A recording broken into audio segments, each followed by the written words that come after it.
Well, what is going on, everybody? Welcome into the Overreaction Sports Podcast. Oh, we're going to call this the Bruce Nolan said to me, I don't remember when it was, a couple months ago, when I basically had said, you know what? I think that I'm going to do something different. I think I'm going to record the Overreaction podcast live on YouTube and then just drop it as a pod. And I'm going to have everybody in with me because basically when I would record my shows, I wouldn't edit. And if I did, it was usually something very rare, not anything major. And Bruce said to me, well, if you're going to go live, you should change the name of the title to the Overreaction Show. And I think I'm there. I think I'm there. So I've got to change like my notes and stuff like that, like my pieces of paper and all my like script stuff, so that it doesn't say podcast anymore, because this is kind of like a show. And if this is a show and I've got people tuning into this show, then I probably need to do it do right by it, as far as the way that I'm just kind of talking about it, naming it, and yada yada yada. And oh, by the way, this is where you want to be post game on Sundays. When the Bills finish 9:00 on Sundays, you want to be right here on the Overreaction Show. With that, I'm going to do it right now. Welcome. All that to say this. Welcome to the Overreaction Show. It's already weird for me. Brought to you by the Market Dominator on the Buffalo Rumblings Multicast Network. I'm your host, the voice of the Overreaction Show. My name is Joe Miller, and kind of the face now, too. I'm the face of the Overreaction Show.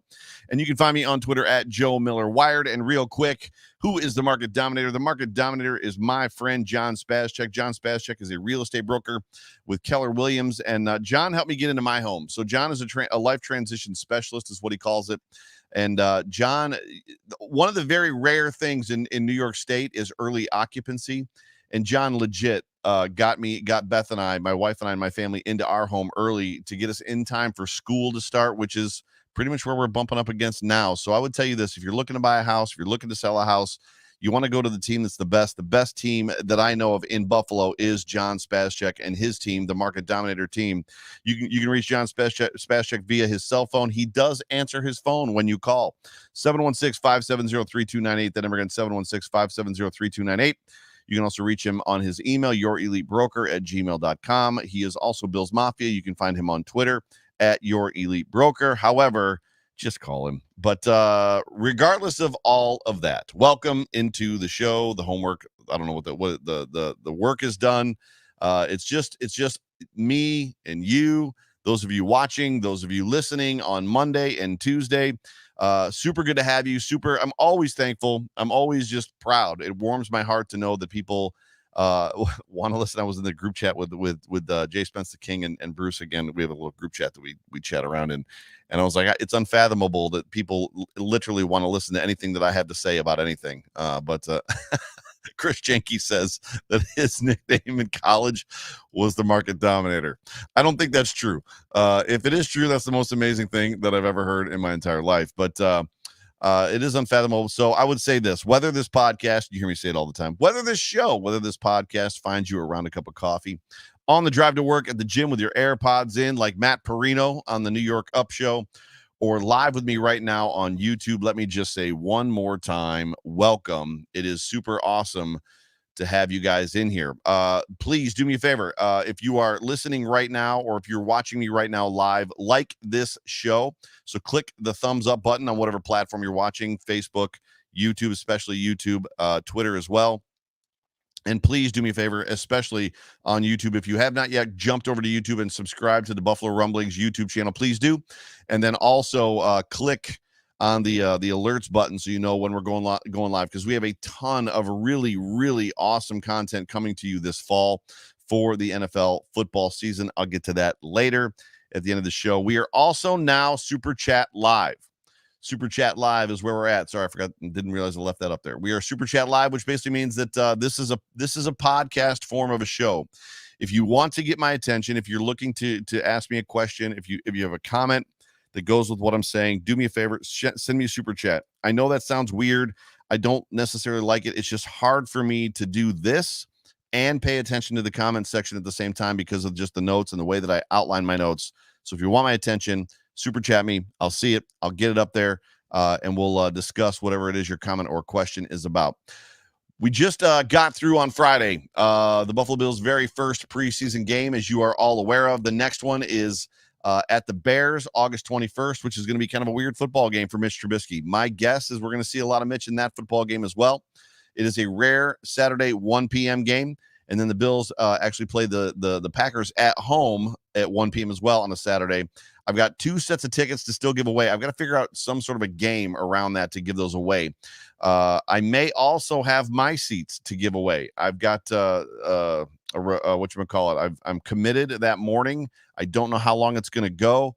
There's a very, very good chance I'm not going to go to that football game. If it looks like I'm not going to be able to go to that football game, I literally am going to give away my seats to that preseason game, my season tickets. So one of you lucky people on Twitter in this comment section or listening to me in podcast form is going to get to sit in my season tickets for that Packers and Bills football game. So yeah, that should be fun. Real quick as well, the week of the home opener, I say this every week because I'm trying to prime the pump. I want to get you guys out and about. The week of the home opener is going to be incredible. We've got the Soho party with Cold Front Report, the skate party with Jay Spence the King, the Bills Mafia Babes, and Poncho's Army for charity at Frank Young Sport Arena. It's $15. All that's going to charity from 4 to 7. And then Jay Spence the King, myself, and Pat Moran might be trying to work out a get together for that Thursday night for Thursday Night Football, where basically we would just get together and watch that football game together. So yeah, a lot of stuff going on. Just around this time, football is back and it's absolutely incredible. It feels great. The Bills made the cut down dates. I'm going to move right into some content for you. The cut down dates for the NFL 8/17, which is 2 days from the time that this show has been recorded. The Buffalo Bills, the NFL has to cut down to 85 players. 8/24, they have to cut down to 80 players. 8/31, August 31st, they have to cut down to 53, the final 53-man roster. And what's interesting about that is that the Buffalo Bills actually made their cuts ahead of schedule. They made them on the 15th. They cut 3 offensive linemen. 3 of them. But not the one you were looking for. I have no idea. I have no idea why Bobby Hart is still on this football team. And I'm going to be honest with you just for a second. It makes me a little nervous knowing that this football franchise rostered Vlad Ducasse as long as they did. And then they rostered Brian Winters last year and actually started him, I think, 9 times. 9 times. It's like Ferris Bueller. He's been absent 9 times. 9 times? 9. You started Brian Winters 9 times? 9 times. 9 times we started Brian Winters on the offensive line. Bobby Hart, this dude, I don't know. This dude's going to get somebody hurt. I mean, I don't know how to put it any other way than that. Turnstile would be a compliment for this guy because at least with a turnstile, you have to hit the bar, right? The bar hits you in the waist, so there's at least a little bit of drag there. I just can't necessarily get it. I don't understand what is particularly going on. New York AP in 716 coming in with a super chat. If Dion isn't healthy, I will not put Josh in, not Bobby Hart. Hate, but how is he still there?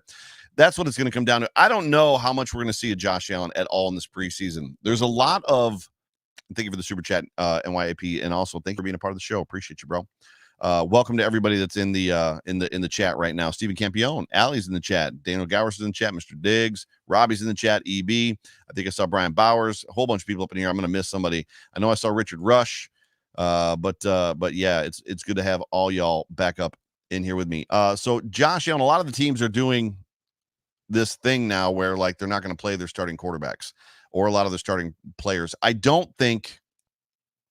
What do I want to say? I don't think that that's necessarily a problem for the Buffalo Bills.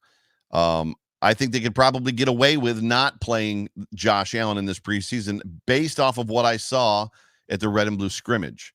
Josh Allen went out there and had his way with that defense. And basically we've heard reports as well that that's exactly what it's been like this whole entire training camp and like up till now. Would I regret not giving him a series of live action play against a real defense if they come out and they maybe come out a little bit soft? Yes, I would probably regret that. However, at this point in time, with what's going on with Deion Dawkins, let's be honest, Spencer Brown did okay in some spots, primarily in run, but he did not do great in pass protection. I don't know that I'm trucking Josh Allen out there until Deion's a little bit healthy or a little bit healthier. And Deion is another story. If you were just on with Matt Perino and Ryan Talbot. They were talking about Deion Dawkins. Coach actually said today that he's not ready. He's day to day, and he's got some work to do, some catching up to do to kind of get into game shape. We don't know at this point in time if it's adverse effects from COVID. I would probably think that that's probably what's happened. And then obviously it's kind of slowed him down. I had COVID. Actually had COVID during the Ravens game. And I can tell you that fatigue thing, that exhaustion thing is legit. It's real. I didn't even have a bad case of COVID. The case I had, I was blessed. And so was my wife when we got it. I actually got it from her. We were very, very blessed to not have bad symptoms. I know there's a lot of people that it doesn't go that way for them, but I can tell you this, the fatigue piece is real. Even with the symptoms that we had, which were very mild, the fatigue piece was real. So, just keep Deion in your prayers. I'm sure he'll get up to speed. The trainers will get him on fluids and he'll have access to medicines and things like that we don't have access to. But to your point, I would not truck him out there yet either. Richard Rush in with the super chat. Bobby Hart isn't this year's. Wait, are you saying he's not this year's Brian Winters? I hope not. I mean, I can't imagine that they're going to keep this guy on the football team. He's a camp body for sure. My guess is Deion's inavailability is kind of what's, and Bobby Hart's availability is what's possibly keeping him on this football team. But these are the guys that they cut. They cut Markel Harrell, who was an offensive lineman. They cut 3 offensive linemen today. Caleb, I don't know how to pronounce his last name, Benenanok. They kept Cyrus Tutele. Like these names, it's almost like they went through the list. It was like, who are the hardest names to pronounce? Let's just get rid of those guys. Defensive lineman Eli Anku. I can't. That one's tough for me too. And then the easy one, linebacker Mike Bell, which was there was some confusion over that. Mike Love got cut. Mike Love did not get cut. Mike Bell got cut. Preseason notes though. Let's move on to, now that we've kind of talked about just that. And again, if you've got super chats, you guys can get them in. We're just going to pretty much be talking about the preseason game and how I felt. I went to this game. Or I'm sorry, I watched this game. I did not go to this game. I watched this game on my couch on Friday night, just like probably all of you. And I took it in as a fan. I literally, just like I did the practice, I didn't want to take it in and take a bunch of notes and do what I do for a normal Sunday game in prep for this show because I wasn't going live post game. Bruce Nolan did, and he crushed it. Bruce did an absolutely great post game. So mad shout and mad claps to Bruce Nolan, who went solo live post game after the Bills game on Friday night. But how did that game make you feel? And by that, I guess what I want to ask is it different now knowing that the Bills are legit Super Bowl contenders when you're watching preseason? I remember going back to, I've always had a distinct interest in preseason football immediately when the Bills started not being great. So I remember never being interested in preseason football when the Bills were super, super good. I went to one game every single year. This actually goes back to the Josh Allen thing. There was some confusion on one of the shows that I was watching that Jim Kelly and like that starting group never played the preseason. That's absolutely not true. They literally played in the 4th preseason game every single year. They got one series and they would march down the field, score a touchdown in like a minute and a half, and then they were done for the rest of the game. I remember not necessarily caring about preseason and narratives back then. And I don't think it was necessarily because of my age or social media or the way that we receive or ingest content now. But when the Bills started getting bad or when things started kind of going sideways, I remember it specifically around Drew Bledsoe. When Drew Bledsoe got here, I really started to pay attention and clue in to the preseason. And I remember watching it, hopeful that we would find a gem. Like, is there a diamond in the rough in this group? Is there somebody that's going to jump out? Is the rookie that we drafted, is he going to like excel? Whether it's, Marshawn Lynch back in the day or, you just pick a guy. But my question is it different now knowing that the Bills are Super Bowl contenders, legit Super Bowl contenders? Did it change the way you watched the football game? Because it did for me. And interestingly enough, all of those years I would watch the early parts of the game and then I would generally turn it off. And I found myself on Friday, I watched the whole football game. I watched it right up to the end. And it wasn't because it was necessarily intriguing or there was a lot of drama going on. I was genuinely interested to kind of see, because there's such a fight, right? There's such a battle right now to make this football team. We're deep at a lot of positions with a lot of talent. It's arguable, and people have said, and I've said it as well, and where you feel about it, is where you feel about it. But a lot of us believe that there's going to be plug and play starters on this football team that are going to get cut. There's guys on this roster that are going to get cut, that are going to go start for other football teams around the NFL. That's incredible when you think about it. Absolutely incredible. So did it change? Them being contenders, does it change the way you feel? It does for me. There's a different type of anticipation. There's a different type of excitement to get the season here already, right? And that kind of, I mean, I've talked about it on the show about wishing my summers away in expectation, anticipation for the season starting. It's just different this year. The expectations that I have are just totally different. But in this football game that we got on Friday, we'll talk about it for a couple minutes. 15 starters. There were actually 15 starters from this football team that did not play. Real quick stats. I want to go over some stats real quick. Just because I haven't heard anybody else talk to them, and I really didn't look them up until today. Davis Webb passing had 90 yards passing. Jake Fromm had 65. Most of it came on that one big play. Mitch Trubisky was 1 of 2 for 10 yards. Devin Singletary, 8 for 42, 5.2 yard average rushing the football. Matt Breida, 10 carries for 27 yards, a 2.7 average per carry. Davis Webb, 2 rushes for 26 yards, 13 per carry. Antonio Williams was 7 for 15, 2.1 per carry. And some of you that have been on Twitter know how I feel about Breida and Williams, and I'll get to that in a second. Don't overreact on me. I said that it was just first game preseason notes, so we'll talk about it. Reggie Gilliam had 2 rushes for 4 yards. One came on a first down. Marcus Stevenson was 3 for 50, again on a big pass. Tommy Sweeney, 2 for 34. Matt Breida, 2 for 15. Brandon Powell, 3 for 14. I'm not going to go through all these. Isaiah Hodgins, 1 for 13. Dawson Knox, 1 for 10. The big thing here for me is 1, 2, 3, 4, 5, 6, 7, 8, 9, 10, 11, 12. There was 12 different receiving targets on this football team in a preseason game on Friday night, which to me is like incredible. Like incredible. But let's talk about quarterback 1 from that night. Quarterback 1, Mitch Trubisky. It's pretty clear, despite what they said on the local news, and for those of you that did not catch it, Channel 2 here in Buffalo started their sports time, their recap time about this football game by saying that Mitch Trubisky was scared to throw the football. That he, I can't remember how many snaps, despite playing a lot in the first half, they said he only threw the ball twice and looked scared to throw the football because he handed it off so much, which is unbelievable. Anybody that watches football would see that he was just running the plays that were called for him. And on top of that, he didn't check out of any plays. So it's not like he got up to the line, had a play call called, and then checked at the line and then handed the ball off. Clearly, they were trying to put the run game on film.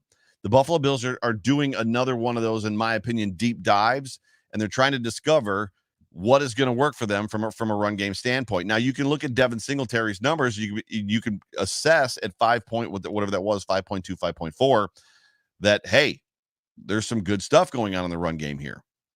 However, you could also assess from Matt Breida and Antonio Williams, 2.7 and 2.2 or whatever it was, maybe we got some work to do. Now, I know that those are different starters and the entire line of starters were not on the football field. Again, 15 starters, mostly from the defense, did not play in that football game. Or maybe, I'm sorry, they mostly from the offense. But it's clear that they were trying to put the run game on film. They're trying to do some situational stuff. McDermott went into this game saying that they were going to work situations and they were going to see how situations fell, because it's hard to create those situations in practice. And even when you do create them, they're somewhat fabricated. You're not playing against live bodies. You don't know what the defensive coordinator on the other side is necessarily going to do. They obviously know they can pass the football. They obviously want to put the stuff on tape as far as that goes. So that's what they did. So I don't think there's no reason at this point to get nervous about Mitch Trubisky, and that news broadcast is just a little bit. I don't know what the point of it was. I recorded it on my phone. If you want to see it, DM me on Twitter and I'll throw it out there for you and you guys can check it out. But yeah, T716 with a super chat. I think the game plan was to run the ball. And Joe, it's T. Oh, T Estelle, what's up? Appreciate you being a part of the show. It literally was, at least early in the early going, it was to run the football. That was the plan. But overall, if we're going to talk about the run game just for a second, just for a second, I loved the energy that we got from Devin Singletary. Absolutely loved. He looked like the Devin Singletary from 2019. Did he not? Anybody disagree with that? That he did not look like the Devin Singletary? He looked the motor was the motor was working, like the motor was on, right? He just looked good in that football game. Now, obviously, Zach Moss is nursing a little bit of an injury. I'm sure he's going to be fine. I'm sure more than likely, he probably could have played if it was a real football game. But I was pleased with what I saw from Devin. The question we want to ask ourselves is, are they showcasing Devin Singletary? Is there room on this bench for the amount of running backs we have? And do they like some of the other ones and some of the pieces and parts? Because we know that Devin has found himself in the doghouse more than once with this coaching staff. I just don't know. I don't have the answer. But I love the energy that Devin Singletary showed us, the quickness, the vision that he had. He just looked great. When it comes to the other two running backs, I said on Twitter, again, I prefaced it with, after one preseason game, like these are just some notes that I have. It doesn't mean anything because this game doesn't mean anything. I was keeping Antonio Williams over Matt Breida, and a lot of people pushed back on me over that. And it wasn't an overreaction. I had what I would consider valid reasons. My reasons are literally, if you're going to give me a running back, regardless of skill set, right? And one of them is going to get you 2.7 yards a carry, and one of them is going to get you 2.4 yards per carry or 2.2. Give me the guy that is attacking the defensive line. Give me the guy that every time he touches the football is attacking and running downhill, which is what we saw from Antonio Williams. Breida just didn't look like he either had a good concept of what the offense was trying to do. I know the offensive line in front of him wasn't great, but it wasn't for Antonio Williams either. But it also looked like he was just unsettled a little bit, and he was running a little bit left and right versus north and south. He wasn't finding his gap and hitting it. At this point in time, it's probably a crapshoot. I don't even know what to tell you as far as where you land or how you should necessarily feel about that running back room outside of Zach Moss and Devin Singletary. My fears are that we're going to get a lot similar or a lot of what we had last year in 2020. My hopes are we're going to get what we got in 2019 out of Devin Singletary, which we saw a little bit in that first preseason game. At this point in time, we really don't know what we have. We're going to find out soon enough. And I'll be honest with you again when I say this, not that I would ever lie to you, but I keep saying I'll be honest with you. Don't ask me why. I wouldn't mind if they showcased the run game through most of the preseason. Just keep running the football. Like, that's the time to get better at it. Put those guys out there. Get those guys healthy. Get the front guys, the fat guys healthy. Get them out there and find out what works for Zach Moss, Devin Singletary, and whoever's going to fill out the bench behind them. Because, frankly, they've said it 100 times. We've all heard it. The content creators have all said it. They've got to get more efficient. Not run the ball more. They need to be more efficient. Now, Devin Singletary showed on Friday night that he can be more efficient. Although I did see a stat, and I don't remember who it was from. It's going to rack my brain. Somebody put a stat on Twitter that Devin Singletary, I think from weeks 9 to week 17, actually averaged more than 5 yards per carry. So that might just be who that guy is. He just might be that guy. Right?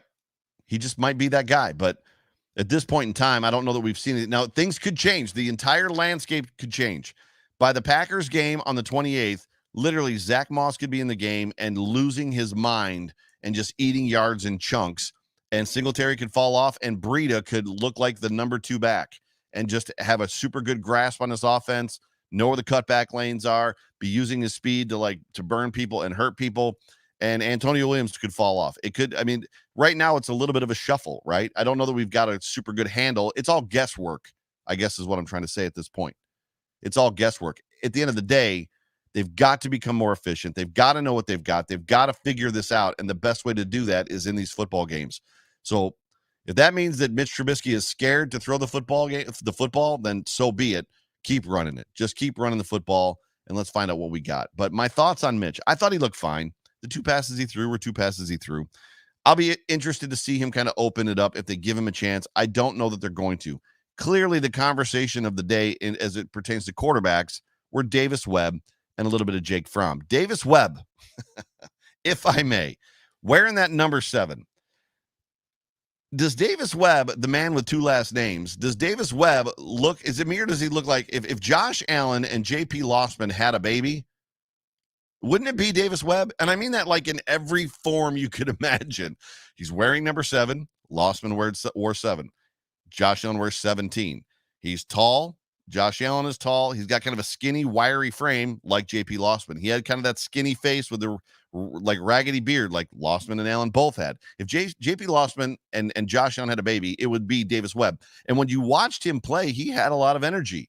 He looked like a guy that hasn't played a lot of professional football. He looked like things were going really fast. He wasn't necessarily settled, but by and large, he was effective, especially when he took off. When he took off and ran, he was incredibly effective. If I had to pick a guy right now that I feel like would be a growth prospect or somebody developmental that could be a backup to Josh Allen that has a similar playing style that's not named Mitch Trubisky because Mitch isn't going to be around here for a long time, it might be that guy. And you guys know where I stand on getting to know about Jake Fromm more. Like literally, I want to know what we've got in this kid. But Davis Webb, I thought, played well in that football game. Jake Fromm, man, it was hard to tell, right? Oh, I do want to say this. I want to back up to Davis Webb real quick. That pass that he threw to Singletary was perfect. That pass for the touchdown, and Singletary, the way that he just kind of curled out and then reached back, grabbed it, and just like walked into the end zone. It was a. We've seen that play before, but it was executed perfectly. Now, Jake Fromm, the man of the hour, or the 3 hours, was Bobby Hart. It was really, really, really difficult to get a handle on what Jake Fromm was capable of in that football game, because literally there was almost like there was not a left tackle on the football field. And I know that there's been a lot of comments and a lot of conversations about Jake Fromm just from content creators and Bills Mafia and blah, blah, blah, blah, blah. And it's easy to think a guy is a cast off when you've got a guy like, you got a $300 million quarterback in Josh Allen, $300 million over 8 years, just signed $258 million contract. But you're talking about a kid that hasn't played football in a year, has never played professional football in his life. That was the first professional snap he'd ever gotten, or snaps he'd ever gotten. And basically he had the rush in his face the whole time. It was just, and for him to complete that pass in kind of that waning moment on that third down to Marcus Stevenson said something. That was great. He also, it was pretty obvious that he liked that short outbreaking route to his right. He threw that ball and completed it like 4 times. I was like, bro, are there any other routes on this? He kind of got zoned in. I have a feeling. Have you ever played sports in like the first game and it feels like you've got tunnel vision? Same thing happens when you're on stage. So when you're on stage for the first time, you're not used to doing public speaking or something like that.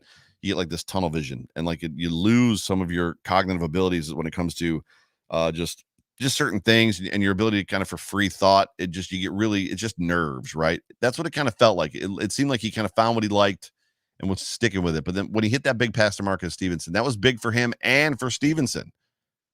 Like, don't underestimate how big that was for both of them, because it was. But I liked what I saw from Davis Webb. I didn't mind what I saw from Mitch Trubisky. Obviously, they were asking him to hand the football off. And then as far as Jake Fromm goes, I give the dude credit. In my opinion, he had every right to sit there in that post-game presser with a big smile on his face because he was the man of the day. He threw the pass that got him down the field, like to kick the game-winning field goal. But, yeah, don't underestimate necessarily kind of what he was going through. Defense. Let's move to the defense. Man, if we can get 2019 Devin Singletary back and we can get 2019 defense back and we get to keep 2020 Josh Allen, dude, that Super Bowl, the Lombardi's coming to Buffalo, y'all. I'm just going to tell you now. I loved the energy from that defense. And that does not by any stretch of the means am I saying that defense was perfect or that somehow they were great, because they definitely were not great. It wasn't a situation where like, man, they played real. There were some streaks in that game where they got back into their proverbial bend but don't break, keep them between the 20s, give up chunks as long as they don't score touchdowns. And I know that by design, that's kind of where they live, but it looked like there were some other issues too. But when it comes to certain players, so let's take Greg Rousseau, for instance. He got his first sack. Everything that you want to see from a first-round pick, especially a defensive end, a sack is one of them, right? That's what you want to see. A first-round pick and a quarterback, you want to see him throw touchdowns in preseason. First-round wide receiver, you want to see him catch balls, score touchdowns. First-round running back, same thing. First-round left tackle, you want to see him pancake guys. That kid, the way that he was using his leverage and his length, specifically in pass protection. Now, he didn't fare as well in the run game, but his pass protection was great. The way that he was, there's a picture out there, and I don't have it. I wish I'd have thrown it up here for you, where you can see that he's got his arm extended and he's reaching into the chest of the tackle in front of him, and the tackle is just basically doing what we always did with our dad, with our when he would grab the top of our head and kind of keep us away, and our arms would just swing. Like the dude couldn't even get a hold of him because Groot's his arm length was so long. It was incredible. I love the energy. I love the energy from that defense from Greg Rousseau. I love the energy from Obata. I love the energy from Epinesa. I love it. Basham. I wish I could have gotten to see. I didn't get to see a whole lot of Basham.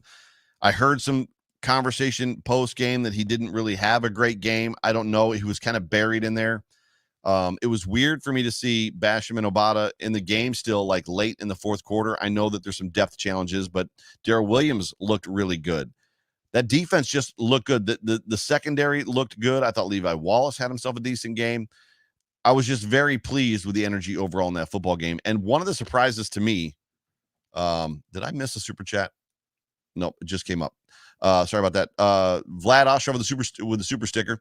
Number one fan. Appreciate the chat there. And Vlad, if you've got a question, feel free to throw that up or a comment. I'll read it anyway. I don't know if you meant to do the super sticker or not, but appreciate you. And then we'll get to some questions because I'm almost done with my notes. But I lost my train of thought. Oh, Andre Smith. Sorry about that. So Andre Smith, I thought had himself a really good game. He had obviously that interception taken away from him, which was unfortunate. Matakevich. This Matakevich kid can play football. And I know that he was in a 3-4 defense in Pittsburgh. I know that he's a special teams ace. And I know that in the past he had not fared well as a linebacker in the 3-4. But this kid in a 4-3 can play. If you remember that Miami Dolphins game, last game of the season, he showed up in the second half and showed out. And he did at the red and blue game. He had an interception in that game, a great interception in that game.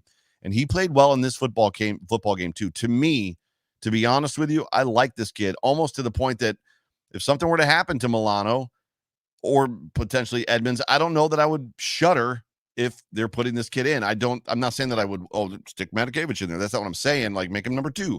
I'm not saying that, but I don't think that like the drop off is far. I think Andre Smith did himself a lot of good in that football game. A lot of good. But let's do this. Let's jump over to the comment section. For the last couple minutes of this show, I'm going to let you guys out of here early tonight, as I'm out of water anyway. If you've got any questions, any comments, I'm gonna search through this stuff real quick and see what's here. But if you've got anything that you want to ask me, feel free to go ahead and do so. That would be great. But it's good to see all you guys in here. Wild Goose. So I am Zach J said Wild Goose struggled as much as anyone in that game, and he did. Wild Goose looked like he was not ready for prime time, not ready for the NFL. Which is unfortunate, but it kind of is what it is. Stevenson. So Tony, the Chevy guy, says that Stevenson makes the roster. We will never get him to the practice squad. What's interesting about that comment is I would not have agreed with you on before Friday. However, I think what helped him was his kickoff returns. Because if we think about what the Bills have done traditionally in the past with Andre Roberts is they had a kickoff specialist and a punt return specialist in one. Most teams do not do that. Most teams have a kickoff returner and they've got a punt returner. If there's a team out there looking for a kickoff specialist, a guy that can do it, that Stevenson showed that he can return kicks, pretty well. And he's going to get more. It'll be interesting to see how the Bills play it, what the Bills do if they start giving Brandon Powell or some of these other guys to kind of hide Stevenson's abilities if they want to try to sneak him to the practice squad with that wide receiver room being so deep. It'll just be, and again, this is just one preseason game thoughts. I'm not saying that this is the truth. I'm not saying that this is what it's going to be. I'm just saying that, from what we saw on Friday, these are kind of where I'm kind of landing on that stuff. But Tony, thank you for being a part of the show. Yes. AK Cash says he really liked Ford's game and Tyrell Dotson played good too. Yeah. Ford had himself a game. Cody Ford did everything that we're looking for him to do as it pertains to what we need him to become in his progression and kind of coming off of injury. So, yes, I thought Cody Ford played really, really well.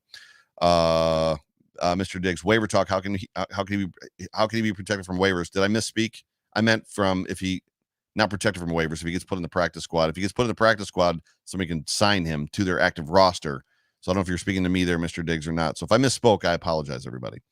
Daniel Gower says Stevenson would make it to the practice squad, in my opinion. Only about 1 out of every 50 cut players get picked up to a team's roster. This is true. What you're looking for and what you want to do is you want to look out there and see who is in need of a kick returner, because that's what this dude kind of specializes in. He's a burner, but he also can return kicks. So that's the question. Can he return kicks? Brian Bauer says the game plan did touchdown Jesus no favors by running the ball over and over again as well. That's true. So Kumaro was silent in that football game. Isaiah Hodgins had 1 catch and got hurt on that catch. I don't necessarily know what is going on with Isaiah. However, obviously our thoughts and prayers go out to him that he's okay. But Isaiah did get hurt after having 1 catch. Good catch, good route, good catch. And then, Jake Kumaro didn't throw the ball at anybody really in that football game. So at least when Kumaro was out there. Chris Yankee, the real Chris Yankee. Joe, do you think Harrison Phillips strengthened his case to make the roster? I'm going to be honest. Again, for the 15th time tonight. I don't know what to make of that depth chart that came out. I'm going to say that again. I don't know what to make of that depth chart that came out, because for me, I don't understand how Vernon Butler is ahead of Harrison Phillips on the depth chart. From what I watched last year from Vernon Butler and what we've seen from him in the past, I don't see a remarkably better player than Harrison Phillips. Not to mention Harrison Phillips has age, and Harrison Phillips was coming on. He was flashing before he got hurt in that Bengals game in 2019. I would prefer to see Harrison Phillips make this roster over Vernon Butler. Do I think he strengthened his case? Yes. I thought Harrison Phillips played well. I thought he played well. But that's just me. And obviously, I'm not a coach. I'm not a GM. I don't necessarily know what's going to happen. Bold take from AK Cash. I could see Ford and Bucker being the starters early in the season. I don't think Mongo is going to lose his spot. I just don't see Mongo losing his spot. He could. I think Bucker is a guy they like. My throat is dry. I think Bucker's a guy they like, but I don't think that he's ready for prime time the way that Feliciano is yet.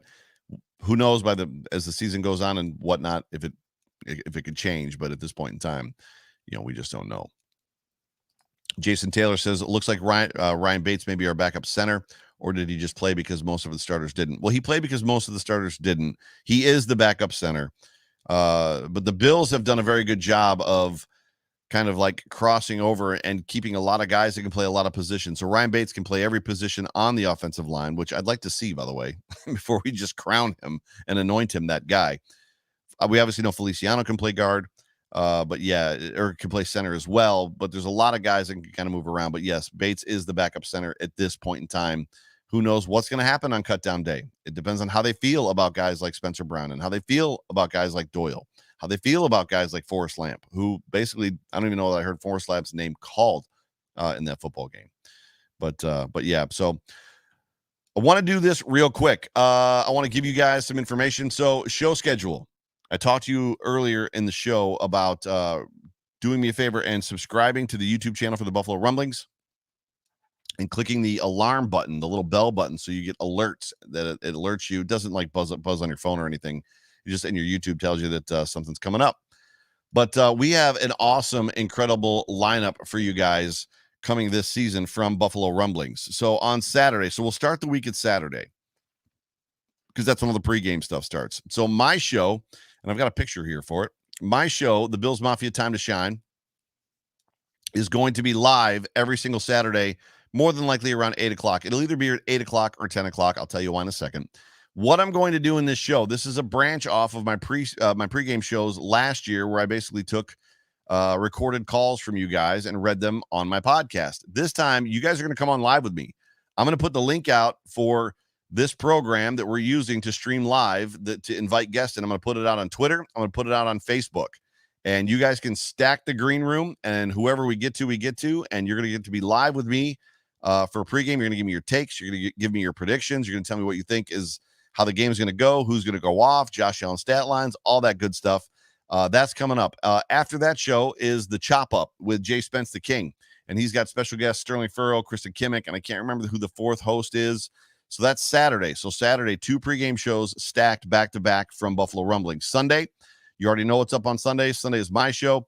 Post games, 9 o'clock, the Overreaction show. I got to change that graphic, maybe not. We'll see. I don't know if I like the Overreaction show. It's hard to say it. Overreaction podcast just kind of comes off the tongue a little bit better. But Sunday nights, Monday nights, I will be here live, 9 o'clock, Monday nights with the Off Tackle with John Fina show. So make sure that you put that in your calendars to be here. So what we want you to do, I know that Monday Night Football game is on. Sunday Night Football game is on at 9 o'clock. But you're gonna grab your laptop or your phone. You're gonna mute the game because we don't necessarily care about the Rams playing, whoever the Rams are playing. But mute the game. Listen to me. Join me here. Same thing on Monday. Grab your laptop, grab your phone. Put the show on, and then just mute your television in the background. We'll be on for about 45 minutes to an hour. Off Tackle with John Fina on Monday nights. The Code of Conduct is moving to Tuesday nights at 9 o'clock. And then Wednesday, as you know, will always be the Hump Day Hotline with myself and Jay Spence, the King. And then lastly, right now, the last show we have to round out the entire week is Fridays. They've already had 2 episodes, Food for Thought with Bruce Nolan and my man, Nate Geary. So that's what Buffalo Rumblings has coming to you guys this season. So make sure you subscribe, that you like, make sure you click the alert button and be a part of everything that we've got going on here, because it's a lot. It's going to be great. And it's going to be super, super fun, and you're not going to want to miss it. When it comes to content and it comes to quality content, I'm really, really excited about the lineup that we have. The lineup that we have is absolutely fantastic. I would put it up against probably any other lineup in any other market in the NFL. Not necessarily just the Bills market. Like, we got some quality content coming up this season for you guys. But ladies and gentlemen, you have been watching and listening to the Overreaction Show, brought to you by the Market Dominator on the Buffalo Rumblings podcast, multicast network. I'm your host, Joe Miller, the voice of the Overreaction Show. And you can find me on Twitter, as always, at Joe Miller Wired. Appreciate you guys being with me. We're going to cut you guys loose tonight a little bit early, but as always, man, I just love you guys. I just appreciate you being a part of the chat. I appreciate you guys being a part of this, and I just have so much excitement and anticipation for what's coming up for this season. So I can't wait to go through all of this, guys, with this season with you guys. It's gonna be. I'm taken back. I'm literally just one more thing. I'm taken back to the wrap-up show that I did last year after the season ended. I don't know if I did it here, if I did it on the Hump Day Hotline, but I did that wrap-up show where I brought Chris Janke on. I think I brought Brian Bowers on, and some of the other guys. I brought Matt Montgomery on, and just you guys talked about what the season meant to you. I'm already excited to do that show at the end of this season, if that makes any sense, because I think this season is going to be unbelievable. But with that, I love you guys. We'll talk to you next time. We'll see you on Wednesday for the Hump Day Hotline, but we'll see you next time. Go Bills.